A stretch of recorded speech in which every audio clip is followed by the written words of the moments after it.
Hello दोस्तों, good morning. कैसे हैं दोस्तों आप सब? आई होप आप सब बहुत अच्छे होंगे, स्वस्थ होंगे एंड मस्त होंगे दोस्तों, एंड बहुत अच्छे से अपनी स्टडी को कर रहे होंगे। सो दोस्तों, ये व्लॉग है कल का यानी संडे का। यहाँ मैं अभी आई थिंक बाहर गई थी। कपड़े वगैरह मैंने सुखा रखे थे बाहर, तो बारिश जैसा मौसम हो रहा था और मुझे अभी मम्मा के घर निकलना था, तो इसीलिए मैं कपड़े वगैरह उठा के ला रही थी। और तभी तक वंश ने सोचा मम्मा नहीं है तो मैं थोड़ा आप सबको एंटरटेन कर लेता हूँ। आज था दिन संडे का, तो यहाँ दोस्तों मैंने अपना सभी जो अपना काम था बेसिक बेसिक वो सारा अपना कंप्लीट कर लिया था।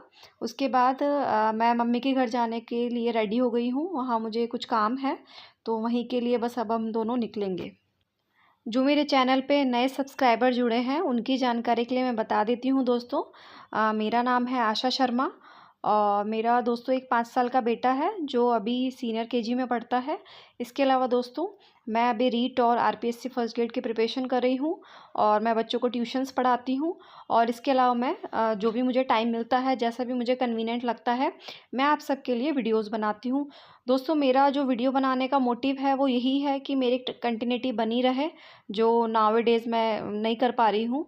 और इसके अलावा मेरी जितनी भी बहनें हैं, मेरे जितने भी फ्रेंड्स हैं, मैं सबको मोटिवेट रख सकूँ और ख़ुद भी मोटिवेट रह सकूँ। दोस्तों इसी तरीके से हम जब कोई भी चीज़ है जब हम अपने तक रखते हैं तो हमें उतना समझ नहीं आता है, बट जब हम काफ़ी लोगों को देखते हैं, काफ़ी लोगों से शेयर करते हैं और सेम एग्जांपल्स हम सामने देखते हैं दोस्तों, तो हमें बहुत सारी चीज़ें सीखने के लिए मिलती हैं। मैंने भी बहुत सारी चीज़ें सीखी हैं, इसीलिए मैंने ये वीडियोज़ बनाना स्टार्ट किया है और मुझे वीडियोज़ बनाने के बाद काफ़ी सारा इम्प्रूवमेंट देखने को मिला है। एक तो दोस्तों मेरी जो स्टडी है वो कंटिन्यू रह पाती है, ठीक है। जो मेरे आवर्स हैं वो मैंने आपको पहले भी बताया, वो मेरे फिक्स नहीं रहते हैं, वो मेरे कम या ज़्यादा होते रहते हैं। बट दोस्तों एक चीज़ तय है कि मैं जो भी टारगेट्स अपने लिए बनाती हूँ वो मेरे कंप्लीट होने लगे हैं। मैं एवरी मंथ का टारगेट बनाती हूँ, वीकली टारगेट बनाती हूँ। वो सारे टारगेट्स मेरे डेफ़िनेटली कंप्लीट होते हैं because of all of you, है ना। मुझे लगता है कि मुझे आप सबको चीज़ें बतानी हैं, आपको दिखाना है ना, तो आप सबके साथ में शेयर करना है। इसीलिए मेरे अंदर एक वो रहता है कि मुझे जल्द से जल्द कंप्लीट करना है, सो दैट मैं आप सबके साथ में शेयर कर सकूँ और आपको भी इस चीज़ की नॉलेज हो सके कि हाँ, कौन-कौन कितना-कितना कर रहा है और सारी चीज़ों को मैनेज करते हुए कर रहा है ना दोस्तों? तो इसी तरीके से एक दूसरे को हम मोटिवेट करते रहेंगे, एक दूसरे को हम देखते रहेंगे और इसी तरह दोस्तों हम लोग आगे बढ़ते रहेंगे। देखिए दोस्तों, सफल होने का कोई भी शॉर्टकट नहीं है, मैंने आपके साथ ऑलरेडी शेयर किया है। अगर आपको सफल होना है अपनी लाइफ में तो दोस्तों डेली आपको थोड़े-थोड़े जो अपने स्टेप्स हैं वो लेने पड़ेंगे और वो जो स्टेप्स हैं वो आप किसकी तरफ लेंगे? आप अपनी सक्सेस के लिए लेंगे, है ना?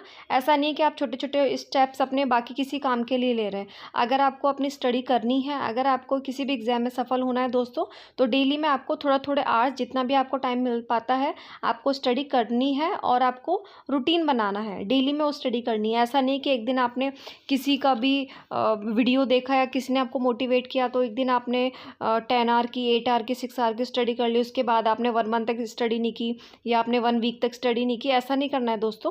आपको अपनी स्टडी में कंटिन्यूटी रखनी, कंटिन्यूटी बहुत ज़्यादा मैटर करती है दोस्तों, तो उसे आपको कभी भी ब्रेक नहीं करना है, चाहे जो भी सिचुएशन आ जाए।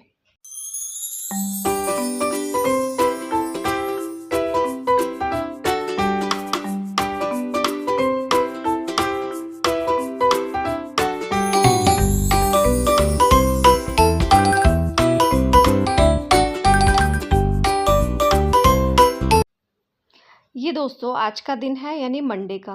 दोस्तों यहाँ सेम मैंने अपने सभी कामों से फ्री होके और यहाँ मैं अपनी स्टडी के लिए बैठ गई हूँ दोस्तों। यहाँ जैसे मैंने आपके साथ शेयर किया हुआ है कि मेरे ज्योग्राफी के कुछ टॉपिक्स अभी पेंडिंग हैं, तो वही मेरे चल रहे हैं। ऑल्दो सारे टॉपिक्स हमारे फर्स्ट ग्रेड में नहीं आ रहे हैं दोस्तों, लेकिन काफ़ी सारे टॉपिक्स हैं जो हमारे रीट में और हमारे सीटी में आएंगे। मैं पूरा ही जो अपना भूगोल वाला पोर्शन है वो अपना कंप्लीट कर रही हूँ। सिर्फ मैं फर्स्ट ग्रेड के पॉइंट ऑफ व्यू से नहीं कर रही हूँ दोस्तों, मैं सभी जो एग्ज़ाम्स में भूगोल पूछा जाता है उसी के लिए मैं अपना पूरा जो भूगोल वाला पोर्शन है वो प्रिपेयर कर रही हूँ। ये फर्स्ट टाइम मैं अभी कर रही हूँ, इसके बाद मुझे काफ़ी बार रिवीजन भी करना है। दैट्स वाई मैं ट्राई कर रही हूँ कि एक बार मेरा ये एटलीस्ट अच्छे से कंप्लीट हो जाए, सो दैट मुझे जब भी कन्वीनियंट लगे मैं इसका कुछ पोर्शन रिवाइज़ कर सकूँ। और एक बार पढ़ने से भी काफ़ी सारे जो थोड़ा बहुत पढ़ा हुआ था पहले, तो इसीलिए काफ़ी सारे चैप्टर्स हैं, उसके काफ़ी सारे क्वेश्चंस हैं या पॉइंट्स हैं, काफ़ी अच्छे से लर्न भी हो गए हैं दोस्तों। इस बुक की एक बात अच्छी है दोस्तों, इसमें सारा जो क्वेश्चन आंसर्स है एमसीक्यूज गिवन है हर एक टॉपिक के बैक साइड में। सो उसमें आपको ईयर्स भी गिवन है कि किस एग्ज़ाम में पूछा गया है, किस ईयर में पूछा गया है। तो ये भी, इससे भी हमें काफ़ी अच्छा आइडिया मिल जाता है कि किस तरह के क्वेश्चंस पूछे जाते हैं आरपीएससी में या रीट में या जो भी एग्ज़ाम्स हैं। तो उससे हमें एक थोड़ा सा आइडिया हो जाता है और हमारा जो ध्यान है हम बहुत अच्छे से उस पर फोकस कर पाते हैं और ज़्यादा अच्छे से उसे हम अटेंशन दे पाते हैं कि हाँ, ये वाले जो टॉपिक्स हैं या ये वाला जो क्वेश्चन है हमें ज़्यादा अच्छे तरीके से प्रिपेयर करना है, क्योंकि ये ऑलरेडी हमारे एग्ज़ाम्स में आ चुका है। अभी दोस्तों मैं 5 इयर्स के जो सॉल्व पेपर है वो भी मैं कर रही हूँ।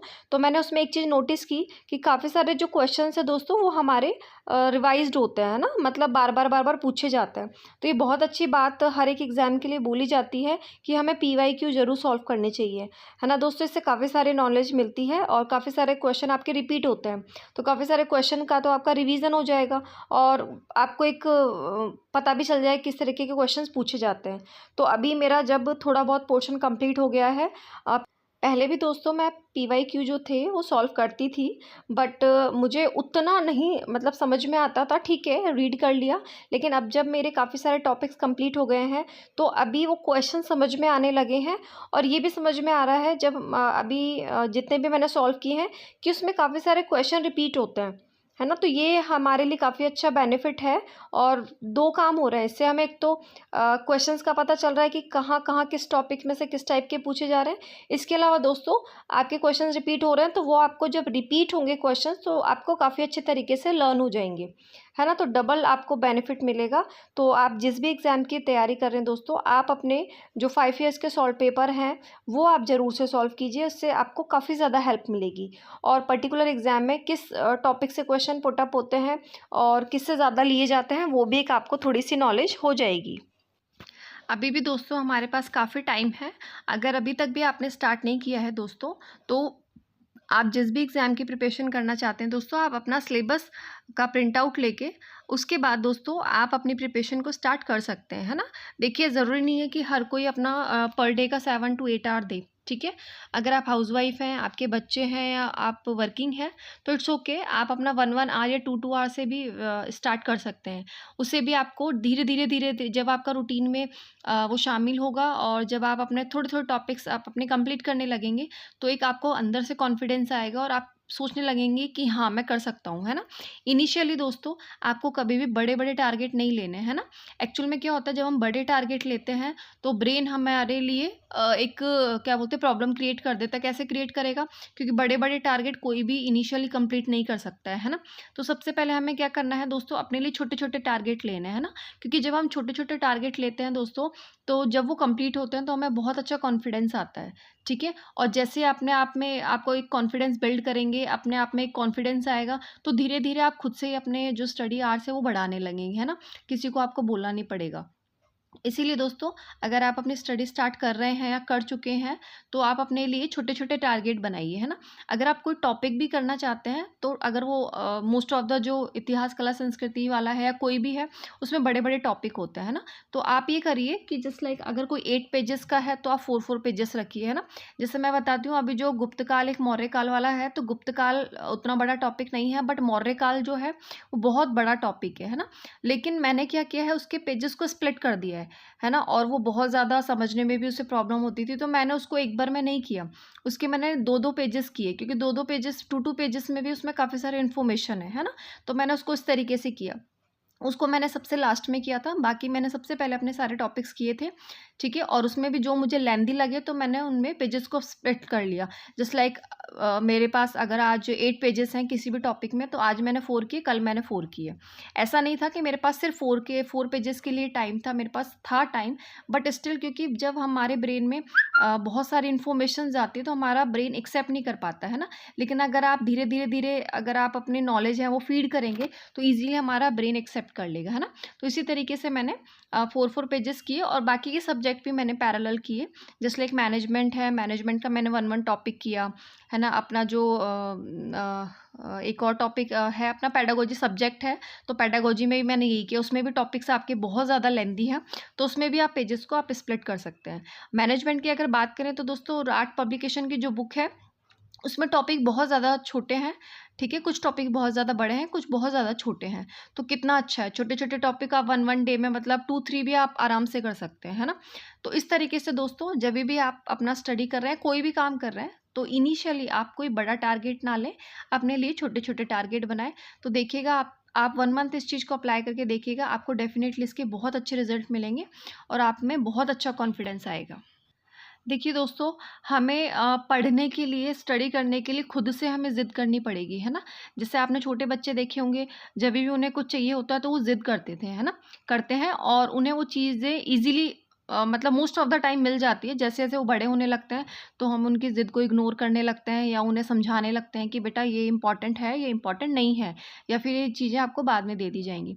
तो सेम हमारे साथ है दोस्तों, अगर हम चाहते हैं हमें सफल होना है, तो हमें खुद से ज़िद करनी पड़ेगी। ठीक है, बहुत बार ऐसा होता है कि मतलब हमारा बिल्कुल मन नहीं होता है, इतना ईज़ी नहीं होता है दोस्तों सारी चीज़ों को मैनेज करके पढ़ना। आई नो, मुझे पता है ये चीज़ें, ठीक है? लेकिन फिर भी हमें खुद से ज़िद करनी पड़ेगी कि नहीं, मन नहीं है कोई बात नहीं, हम 1 आवर पढ़ेंगे, हम अपने जो 5 इयर्स के पेपर है वो सॉल्व कर लेंगे, हम जो अपना मैनेजमेंट है उसका 1 टॉपिक कर लेंगे और भी कुछ नहीं तो हमारा जो रिवीज़न है हम वो कर लेंगे, हम एमसीक्यू सॉल्व कर लेंगे, ठीक है? तो इस तरीके से हमें खुद से ही दोस्तों स्टडी के लिए ज़िद करनी रहेगी, है ना?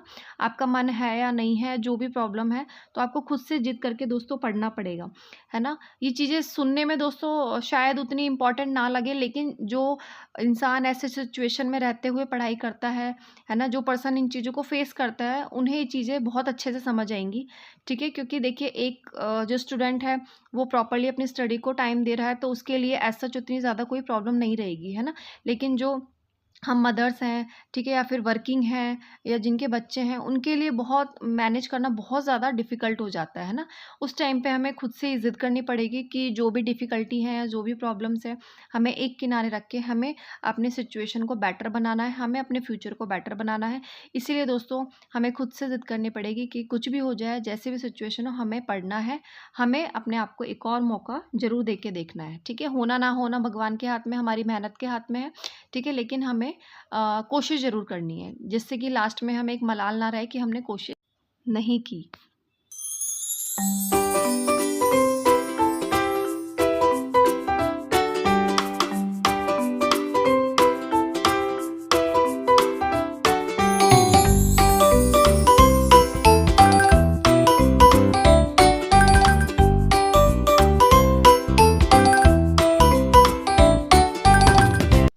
आप सबसे दोस्तों मैं माफ़ी माँगना चाहूँगी कि मैंने काफ़ी दिनों तक अभी जो मेरे व्लॉग्स थे वो अपलोड नहीं कर पाई थी मैं, क्योंकि शेड्यूल मेरा बहुत ज़्यादा हेक्टिक हो रहा था।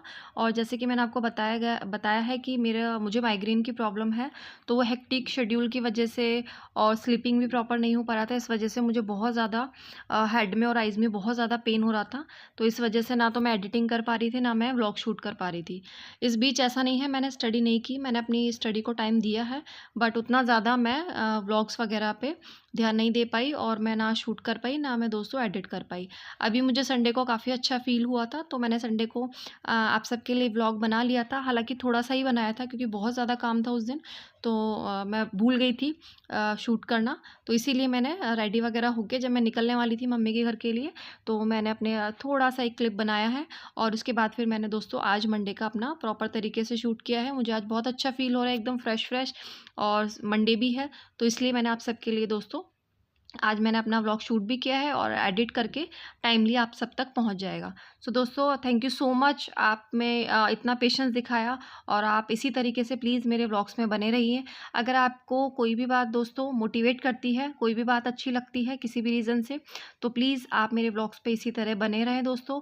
ज़्यादा से ज़्यादा शेयर करें, जो भी आपके फ्रेंड्स प्रिपरेशन वगैरह कर रहे हैं या जो भी आपके नोन हैं, तो उनके साथ भी आप शेयर कर सकते हैं।